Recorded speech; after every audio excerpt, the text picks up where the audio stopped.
আসসালামু আলাইকুম বন্ধুরা, কেমন আছেন সবাই আপনারা? আজকে হলো আমি টমেটো ভর্তা করব। টমেটো আমরা তো সবাই সব ধরনের ভর্তা করে খাই। কেউ কেউ আমরা হলো সিদ্ধ করে ভর্তা করে খাই, কেউ পুরাইয়া ভর্তা করে খাই। তো এভাবে ভর্তা করলে পুরানোর মতোই টেস্ট পাওয়া যায়।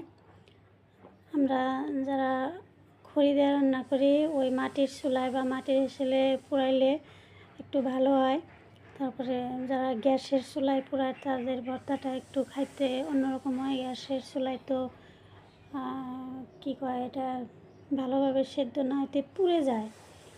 তো যারা পুরাইয়া টমেটো ভর্তা খাইতে পছন্দ করে, ভালো লাগে, আমি কইতেছি ভালো করে, যাদের ভালো লাগে তারা এইভাবে করে খাইলে বেশি ভালো হয়। আমি পুরানো টমেটো খাইতে ভালো লাগে, আমার টমেটো ভর্তাটা, পোড়া টমেটো ভর্তাটা। তো আমি এইভাবে ভর্তা করি, সেম পোড়ার মতোই তার মানে স্বাদটা পাওয়া যায়।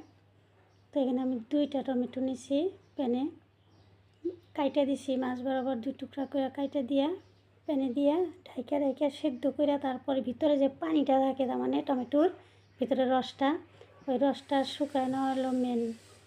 যারা পুরাই খাই আমরা, ওই ভিতরের পানিটা শুকায় না, তো ভর্তাটা কেমন পানি পানি হয়ে যায়, গলা গলা হয়ে যায়। আর এই ভর্তাটা একদম শুকনো হবো, আমার শুকনো ভর্তাটাই আমার খাইতে বেশি ভালো লাগে, তাই আপনাদের সাথে আমি শেয়ার করলাম। হয়ে গেছে প্রায় আমার এক টমেটো।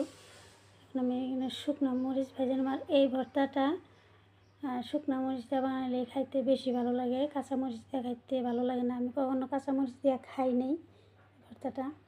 শুকনো মরিচ ভালো করে ভাজা তেলে ওইটা দিয়ে ভর্তা করলে সবথেকে বেশি খাবার টেস্ট পাওয়া যায়। তো আমি এখানে শুকনো মরিচ, পেঁয়াজ আর ধনিয়া পাতা কুচি নিয়ে নিছি। ধনিয়া পাতা কুচি দিয়া সুন্দর করে এখন মাখায় নিব সরিষার তেল দিয়া।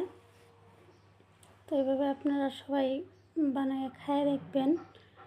আর ভর্তা করা সবাই জানে, আমি এভাবে করে খাই, ওটা আপনাদের সাথে সবার সাথে শেয়ার করলাম।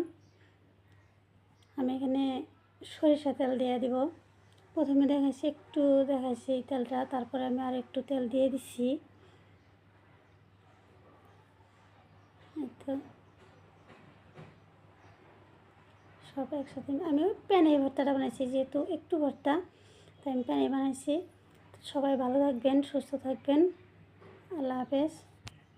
এভাবে সবাই বানিয়ে খাবেন।